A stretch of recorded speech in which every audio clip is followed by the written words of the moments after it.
எல்லாருக்கும் ஹாய்.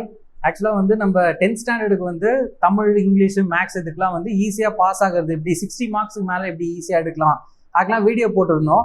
ஆக்சுவலாக அதில் வந்து கமெண்ட் பண்ணியிருந்தீங்க, சயின்ஸுக்கு போடுங்க, கொஞ்சம் எவ்வளோ சீக்கிரமாக போட முடியுமோ அவ்வளோ சீக்கிரமாக போடுங்க அப்படின்னு சொல்லி கேட்டிருந்தீங்க. உங்களுக்காக தான் இந்த வீடியோ. ஆக்சுவலாக சயின்ஸில் எப்படி ஈஸியாக பாஸ் ஆகிறது, எப்படி பாஸ் ஆகிறது மட்டும் இல்லை, 60 மார்க்ஸுக்கு மேலே ஈஸியாக எடுக்கிறது எப்படி, இது எல்லாமே இந்த வீடியோவில் பார்க்க போகிறோம். ஆக்சுவலாக இந்த வீடியோவில் நம்ம மெயின் என்ன பார்க்க போகிறோம் அப்படின்னு பார்த்தீங்கன்னா, 10th ஸ்டாண்டர்டுக்கு சயின்ஸில் பாஸ் ஆகிறது மட்டும் இல்லாமல் 60 மார்க்ஸுக்கு மேலே எப்படி ஈஸியாக எடுக்கிறது பார்க்க போகிறோம்னு சொல்லியிருந்தோம்ல. ஆக்சுவலாக வந்து பார்த்தீங்கன்னா, புக்கு ஃபுல்லாக படி, இந்த லெசன் படி, இந்த கொஷின்ஸ்லாம் படிக்கணும் அப்படின்னு நான் சொல்ல போகிறது கிடையாது. ஏன்னா எல்லா கொஷின் பேப்பரும் நாங்கள் ஃபுல்லாக தரவு பண்ணி பார்த்துட்டு தான், ஒரு 10 இயர்ஸாக என்ன நடந்திருக்குன்னு எல்லாமே பார்த்துட்டு தான் உங்களுக்கு அதுலேருந்து ஷார்ட் லிஸ்ட் பண்ணி ஈஸியாக எப்படி கேட்குறாங்க, எதை மட்டும் நீங்கள் படித்தா போதும், எதை ஃபஸ்ட்டு படிக்கணும், எதை செகண்ட் படிக்கணும், எதை தேர்ட் படிக்கணும்னு ஆர்டர் மாதிரி கொடுத்துருக்கேன். அதை மட்டும் நீங்கள் கிளியராக படிச்சிங்கன்னா 60 மார்க் மேலேயே ஈஸியாக எடுத்துடலாம். நான் சொல்கிறத மட்டும் பாருங்கள். நான் வந்து லெசன் நம்பர் வச்சுலாம் சொல்ல போகிறது இல்லை. உங்களுக்கு அதை விட ஈஸியாக ஒரு ஐடியா சொல்லி தரப்போகிறேன் சயின்ஸுக்கு. நான் சொல்கிறத ஃபுல்லாக கேட்டுட்டு அதுக்கேற்ற மாதிரி படிக்க ஸ்டார்ட் பண்ணுங்க.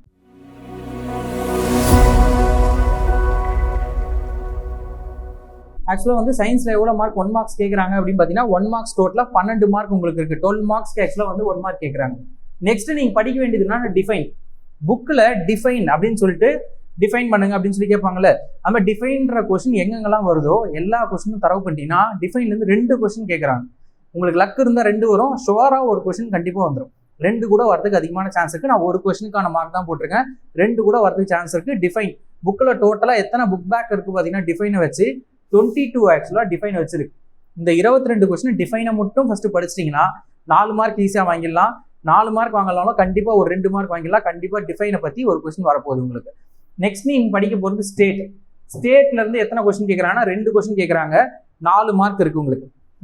டிஃபைனில் வந்து ஒரு கொஸ்டினில் 2 கொஸ்டின் வரும்னு சொன்னேன்ல, அதே மாதிரி ஸ்டேட்ல இருந்து ஒரு கொஸ்டினில் 2 கொஸ்டின் கண்டிப்பாக கேட்குறாங்க. நீங்கள் ஸ்டேட்டை மட்டும் படித்தா போதும், ஸ்டேட்டுன்ற மாதிரி வர கொஸ்டின்ஸ் மட்டும் படித்தா போதும். எவ்வளோ கொஸ்டின் புக் பேக்கில் இருக்குன்னா 17 கொஸ்டின் இருக்குது.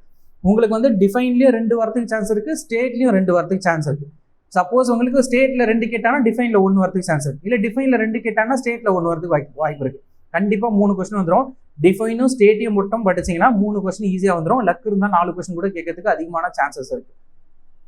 Next difference between. புக்கில் மொத்தம் எவ்வளோ டிஃபரன்ஸ் பிட்வீன் இருக்குன்னா 24 டிஃபரன்ஸ் பிட்வீன் இருக்குது. படிச்சிங்கன்னா 6 மார்க்.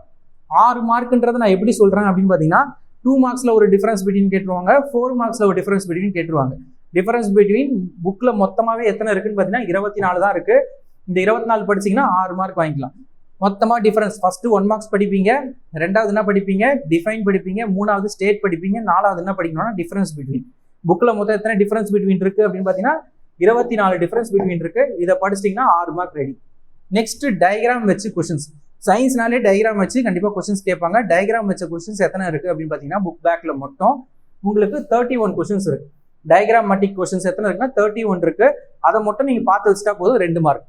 நீங்கள் படிக்கணும், நிறைய படிக்கணும் போது பயப்படுவீங்கல்ல, ஒரு ஆவரேஜ் ஸ்டூடெண்ட்டாக இருக்கும்போது அதுக்கெல்லாம் எதுவும் பயப்பட தேவை. ஏன்னா டயக்ராம்லேருந்து ஒரு கொஸ்டின் கேட்டுற போகிறான், கண்டிப்பாக ஒரு 2 மார்க் மினிமம் 1 வந்துட போகுது.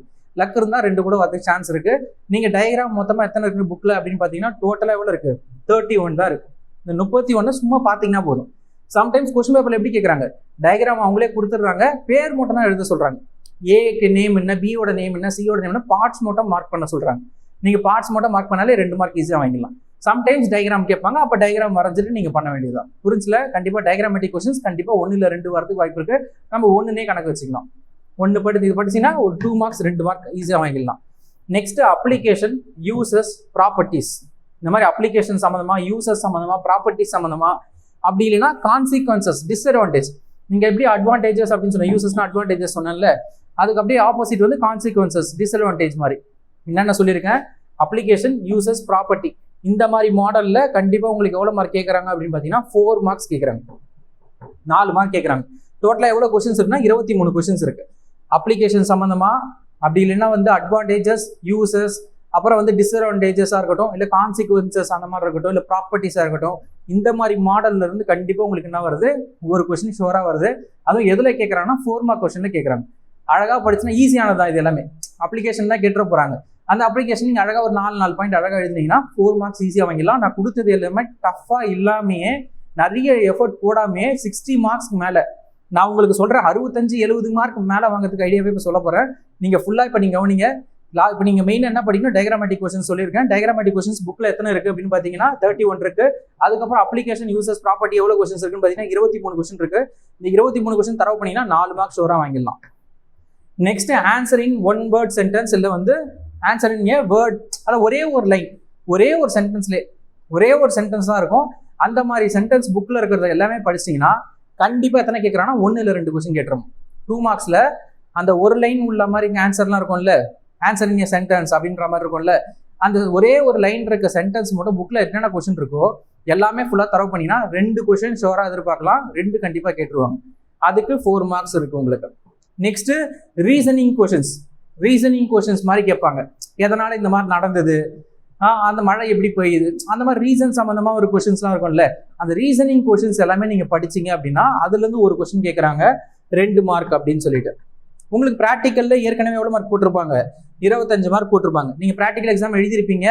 எல்லா ஸ்கூல்லையும் கண்டிப்பாக ப்ராக்டிக்கல் எக்ஸாமுக்கு 25 போட்டு தான் செய்கிறாங்க. நீங்கள் எதனா கொஞ்சம் மிஸ்டேக்ஸ் அதிகமாக பண்ணுறீங்க, ரெஸ்பெக்ட்லாம் பிஹேவ் பண்ணுறீங்க அப்படின்னா தான், மால் ப்ராக்டிக்ஸ்லாம் அந்த மாதிரிலாம் ரொம்ப ஓவராக பண்ணிங்கன்னா தான் உங்களுக்கு ப்ராக்டிக்கல் எதனா 1 மார்க் 2 மார்க் கம்மி பண்ணுவாங்க. நீங்கள் யாரும் அப்படி பண்ணியிருக்க போகிறது இல்லை. கண்டிப்பாக உங்கள் எல்லாருக்கும் 25 ஷோராக போட்டிருப்பாங்க. அப்போ இது எல்லாமே டோட்டல் போட்டால் எவ்வளோ வருது, ப்ராக்டிக்கலுக்கு 25 போட்டு டோட்டல் போட்டால் எவ்வளோ வருதுன்னு பார்த்தீங்கன்னா 61. வெறும் இதை மட்டும் படிச்சினாலே 61 மார்க் ஈஸியாக எடுத்துடலாம். நான் உங்களுக்கு இத்தனைக்கும் எங்கே போட்டிருக்கேன், இதில் வந்து டிஃபைனில் 2 கொஸ்டின் கேட்க சான்ஸ் இருக்குது. கரெக்ட் தானே, டிஃபைனில் 2 கொஸ்டின் கேட்க சான்ஸ் இருக்குது. அதே மாதிரி உங்களுக்கு வந்து இன்னும் சில டிப்ஸ்லாம் சொல்ல போகிறேன்.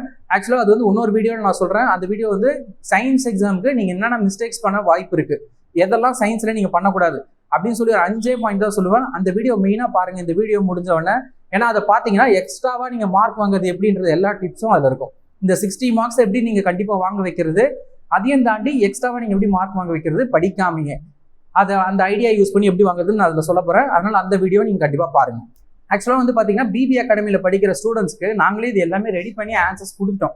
டிஃபைனில் என்னென்ன கொஸ்டின்ஸ்லாம் இருக்குன்னு கொஸ்டின் எழுதி ஆன்சரும் வரா மாதிரியே நாங்கள் ரெடி பண்ணி கொடுத்துட்டோம் உங்களுக்கு. சப்போஸ் இதில் எதனா வேணும் அப்படின்னு நீங்கள் நினச்சிங்க, உங்களுக்கு டிஃபைன் படிக்க தேவைப்படுது, இல்லை ஸ்டேட்டில் எதனா தேவைப்படுது அப்படின்னா கொஸ்டின்ஸ் மட்டும் தேவைன்னா கொஸ்டின்ஸ் மட்டுமே நாங்கள் தனியாக வச்சுருக்கோம். இல்லை வித் ஆன்சர்ஸோடய உங்களுக்கு வேணும் அப்படின்னு நினச்சிங்கன்னா ஆன்சர் கீயோடய நம்ம வச்சுருக்கோம். உங்களுக்கு எதனா வேணும்னா கமெண்ட் செக்ஷனில் போயிட்டு உங்களுக்கு எந்த வேணும் அப்படின்னு சொல்லி நீங்கள் டிஸ்கிரிப்ஷனில் டைப் பண்ணி கமெண்ட்டில் போடுங்க. நாங்கள் என்ன பண்ணோம், டிஸ்கிரிப்ஷனில் ஆக்சுவலாக வந்து பின் பண்ணி வைக்கிறோம். அந்த லிங்க்ல நீங்கள் போய் டவுன்லோட் பண்ணிக்கலாம். ஆக்சுவலாக சயின்ஸில் எவ்வளோ மார்க் எடுத்தால் பாஸ் அப்படின்னு சொல்லி பார்த்தீங்கன்னா, சயின்ஸில் வந்து தியரி சப்ஜெக்ட்டுக்குன்னு உங்களுக்கு தனியாக இருக்குது, ப்ராக்டிக்கல் சப்ஜெக்ட்டுக்கு தனியாக இருக்குது. ப்ராக்டிக்கல் கண்டிப்பாக எல்லாரும் 25 வாங்கிட்டு இருப்பீங்க. இப்போ தியரி சப்ஜெக்ட் மட்டும் நான் சொல்கிறேன். தியரி சப்ஜெக்ட்டில் மட்டும் 15 மார்க்ஸ் நீங்கள் எடுத்தாலே பாஸ்.